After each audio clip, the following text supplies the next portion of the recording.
That's it. So it almost sounds like we've been recording you the whole time. You just haven't known it. The recording has been in progress all this time. We're listening to you. We know where you are. There are no secrets. So anyway, that's what it sounds like. Our deeds are always being recorded. Oh, there you go, Greg. Thank you for reminding us. Yeah. Right. So good morning to everybody. Good morning, Rabbi. We're at Mishna 11 in the counting that I have in my edition, and many people have in their edition. And this is Rabbi Yochanan ben Zakkai had 5 major disciples, and he gives a short phrase to describe each one of them. And we looked at a few of them. We looked mainly at the 2 first ones, who are the very, very, very well-known disciples, Rabbi Eliezer ben Hurkanus, also known Rabbi Eliezer Hagadol, or just plain Rabbi Eliezer. The Rabbi Eliezer, he was praised as someone who retains all of his learning, never loses a drop. Rabbi Yoshua ben Hanania, also known as Rabbi Yoshua, plain the Rabbi Yoshua. Ashrei Oladato, that's what we talked about, that how fortunate and how pleased and happy must his mother be, because she did such a great job introducing him to Torah, teaching him to love Torah and to be dedicated to Torah. And of course, he became the major sage, one of the major sages of his generation. And then we have the next 3. That's what we're up to, the next 3. Okay, so this shouldn't be too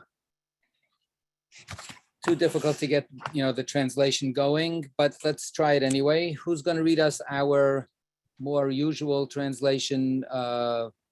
Okay, Geraldine. So we're up to Rabbi Yosei HaKohen. Wait a minute. So is that number 11? It's number 11 in my book, right? He used to recount their praise, or he used to. Okay, so Rabbi Yosei HaKohen, a saintly person. Okay, saintly person. So Kohen means he was a priest, and he's praised as being a saintly person. A chassid is the Hebrew. Go ahead. Rabbi Shimon ben Nathanael, a pious person.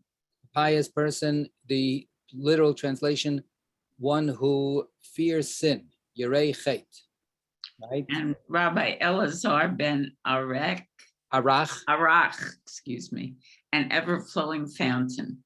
Right. So it's like an ever-flowing or an overflowing or a fountain that keeps on just going and going and going. Mayan Hamidgaber, never peters out, never gets tired.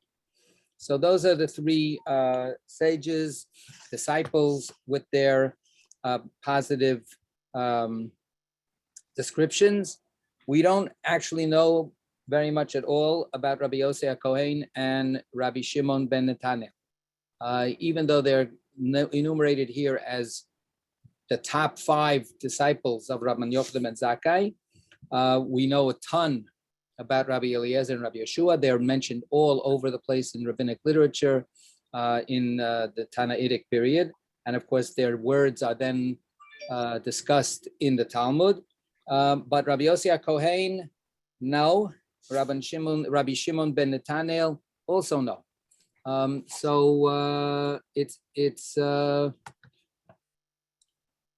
just noteworthy that these people, and we're going to continue dealing with these people in this Perek in the next couple of Mishnayot, but they were very well respected, obviously, very well appreciated by the greatest rabbinic leader of his generation, Rabbi Yochanan ben Zakkai.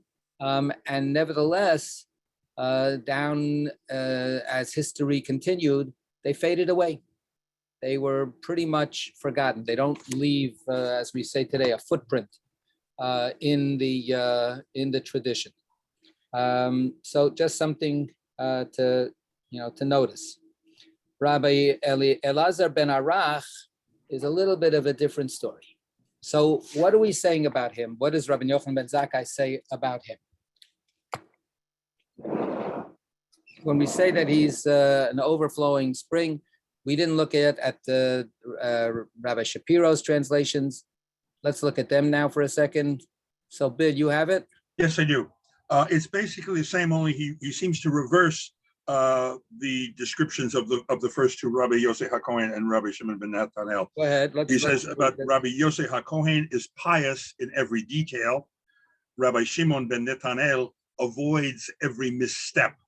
Rabbi Elazar ben Arach is a spring whose flow only increases. A little bit different from the one that we've had so far.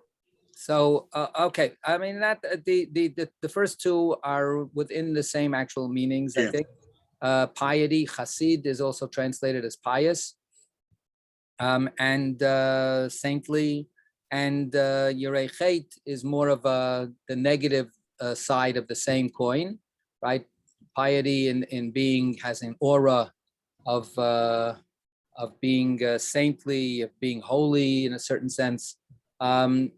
Yirei chet, someone who's always afraid of Rabbi Shapiro doesn't want to use the word sin. It's too religious for him. So he says misstep. So, but avoiding missteps, afraid not to do anything wrong. So that's a kind of a negative side of that. And then the last one is that he is a fountain that just keeps going stronger and stronger and stronger, right?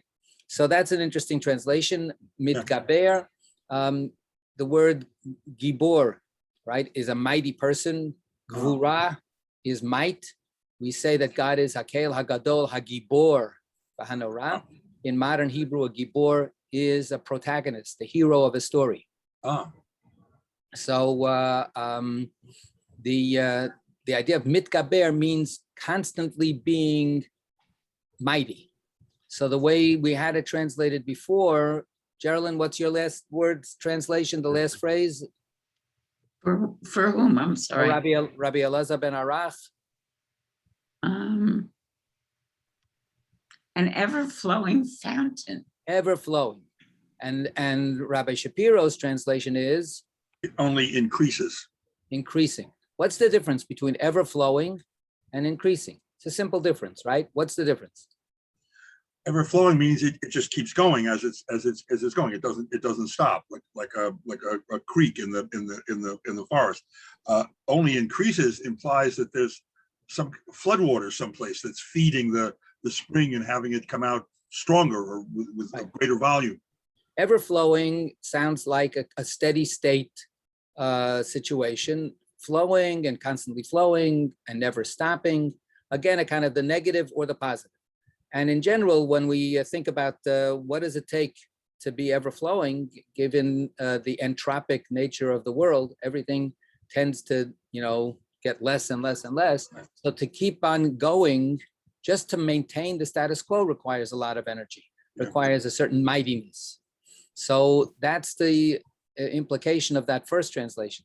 The second translation is not just is it maintained, but it gets better and better and more and more and more, right? So these are two slightly different ways of imagining what our might, is all about. And of course, in our own lives, that's definitely one of the things that we always look at. When you should try harder. Are you kidding? It's hard enough just to not to lose, ground and maintain survival.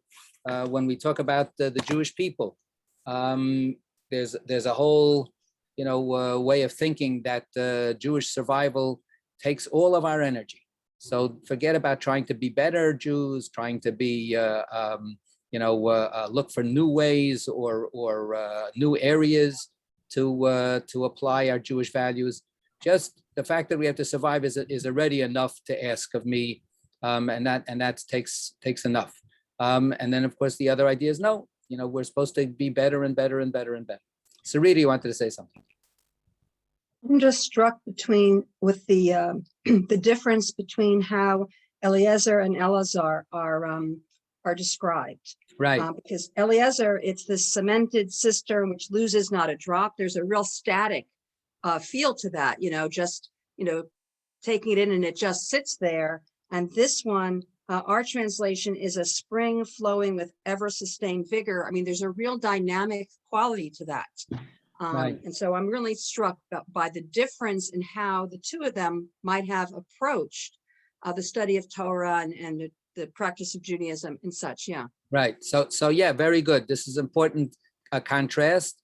The cistern is a container. It's a faithful container, reliable. It never loses a drop. But where do the drops come from? They come from outside. The cistern doesn't generate the water. It just receives the water. It's a passive container for the life-giving waters.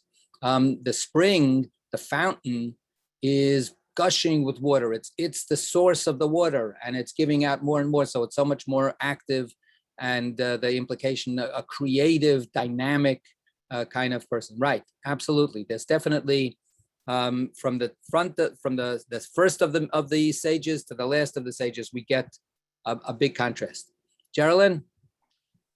I agree with the difference with what Sarita said. And the idea that ever flowing implies that it can adapt to what's going on around us as well. Right. Nothing is going to stop it from flowing. You know, if there's a rock that gets thrown in there, it'll flow around the rock or over the rock, right? Or whatever. It's always going to work it with the rock. Right. Good. Yeah, Craig. Who said about the river? Wait, let Craig and then Yeah. Rabbi Hertz has a commentary on that when he talks about the cemented cistern. He says it's figurative of a retentive memory. But then when he says a spring, he says in contrast to a cemented cistern, meaning that Rabbi Elazar had an original mind which overflowed with new ideas. Right. Good. Yeah, Sarita. I'm just trying to think about who it was who talked about a river. You know, the river, you're standing and you're at a point in a river, and it's never the same, even though you're there. Right. And I can't remember who said that, but that's this idea of constantly changing. Heraclitus. Okay, Heraclitus. Okay. Yes. Heraclitus is right. He said you can't step into the same river twice. Right. That's what it is. Yeah. So that's what this is making me think of. Yeah. Right. Excellent. So with that idea that, and you know what, I'm going to wait for a half a second to continue. We'll continue with that point after the next Mishna. Let's look at the next Mishna, which is a continuation of this topic. Mishna 12. Geraldine, you're up. He added this comment about his disciples. If all the scholars of Israel were in one scale of a balance, and Eliezer ben Hyrcanus in the other, he would outweigh them all. Okay, good. And then? However, Abba Shaul, in the name of Rabbi Yohanan, quoted him thus: if all the scholars, including Eliezer ben Hyrcanus, were in one scale of a balance, and Elazar ben Arach in the other, he would outweigh them all. Okay, so here we have the Mishnah implicitly recognizing this contrast between Rabbi Eliezer and Rabbi Elazar, right? Rabbi Eliezer ben Hyrcanus and Rabbi Elazar ben Arach. And we have two different traditions about the great master, Rabbi Yochanan ben Zakkai. Who does he actually evaluate as being the more significant sage? And the first tradition has it that he says it's Rabbi Eliezer ben Hyrcanus. It's that man that never loses any of the traditions, that constantly retains everything. He's our encyclopedia. He's our Google search, right? You go to Google, you go to Rabbi Eliezer ben Hyrcanus, and he knows it all. Then you have another tradition in his name. Abba Shaul says, that's not what he said. You're messing it up. Just because Eliezer and Elazar are similar names, maybe that's why you didn't get it right. But when he mentioned Rabbi Eliezer, what he said was, even with Rabbi Eliezer in the cup of the scales on one side, Rabbi Elazar ben Arach would outweigh them all. And of course, that idea being the creative, the dynamic, is much more important than one person who may have a what's the word, like a steel trap memory or something like that, something like whatever. Yeah. So we have here within the Mishna itself a continuing appreciation. There's a contrast here, and we're not quite sure, which we prefer, which we value at a higher level. And this goes on into later discussions as well. And the traditional terms that are used, the person who was considered the person who with the, infallible memory was called Sinai, right? Sinai.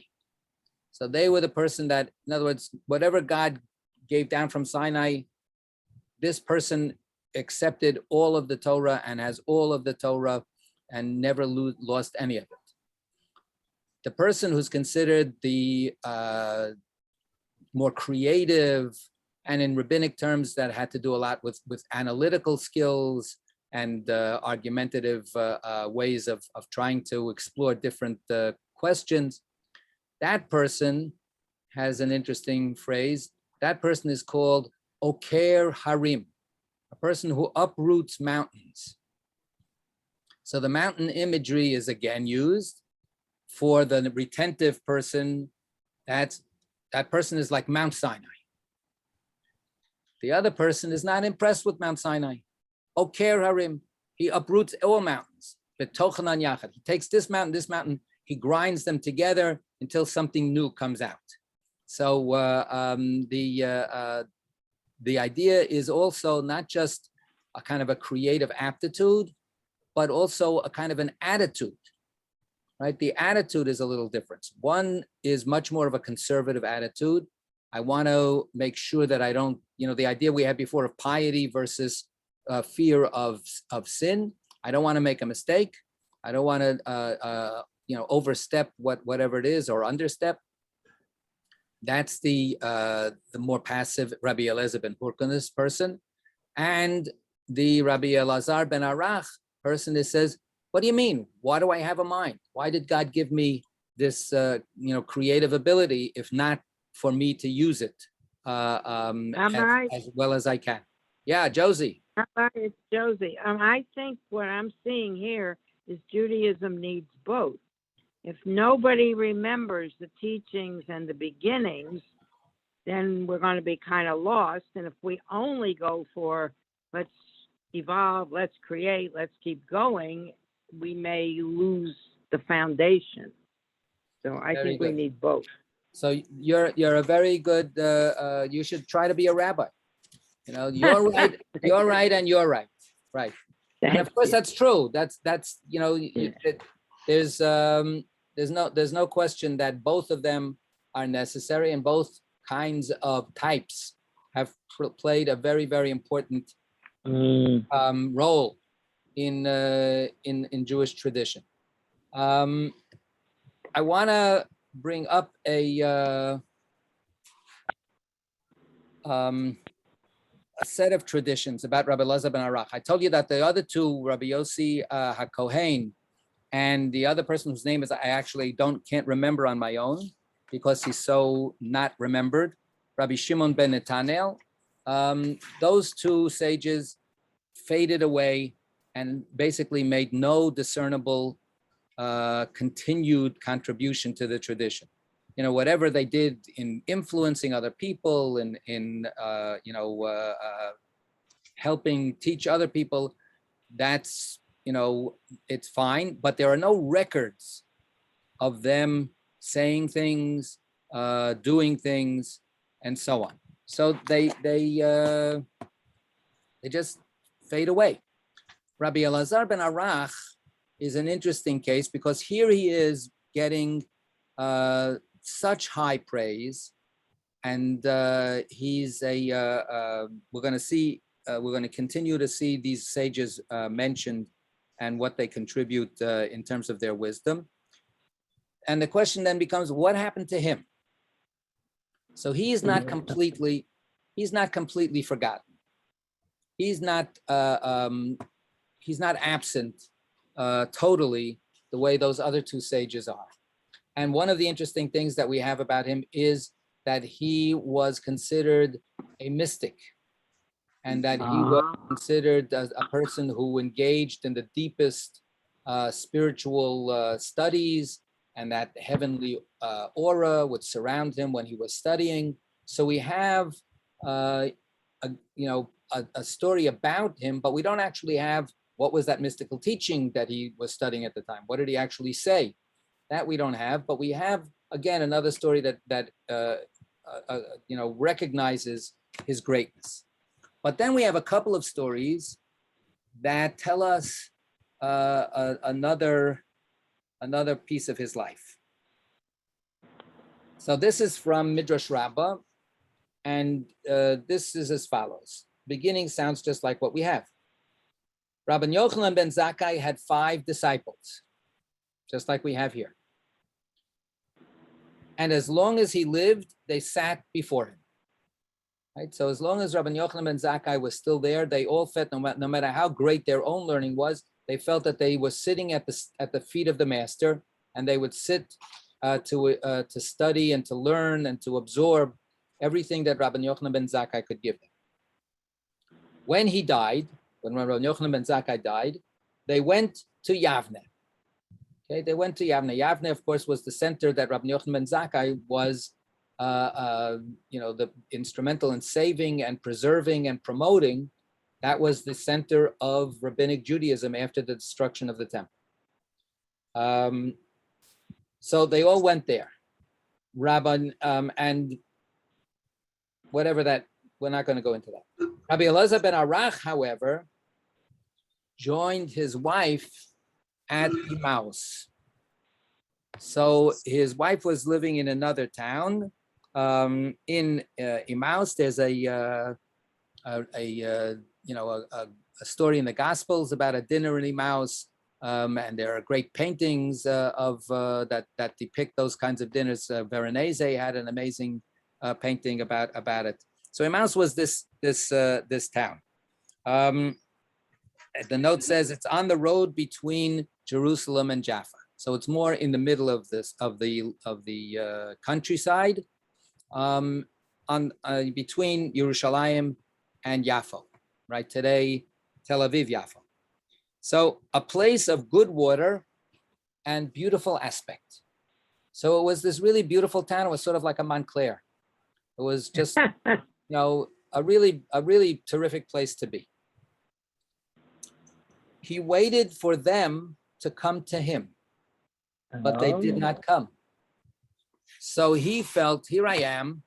Rabbi Yochanan ben Zakkai, according at least to one of the traditions, says that I'm, God's gift to the Jewish people, and I am the most important and significant, figure in the growth of the Torah. So he said, okay, so I'm going to be here. This is going to be my home. It's a beautiful place. I'm with my family, and I'm sure that they'll come, because they're going to want to hang out with me and study Torah. But they didn't. He waited for them to come to him, but they did not come. As they failed to do so, he wanted to go to them. So he says, all right, this is before Muhammad, but, if they're not going to come to me, then I'll go to them. But his wife did not let him. Oh. She said, who needs whom? So she says, what are you treating yourself like you're a nobody? Don't they need you more than you need them? He answered, they need me. She said to him, in the case of a vessel containing food and mice, which goes to which? Do the mice go to the vessel, or does the vessel go to the mice? Wow. So she's not being very, very impressed with his colleagues. He's got the nourishment. We have a program named after this midrash at Nourish.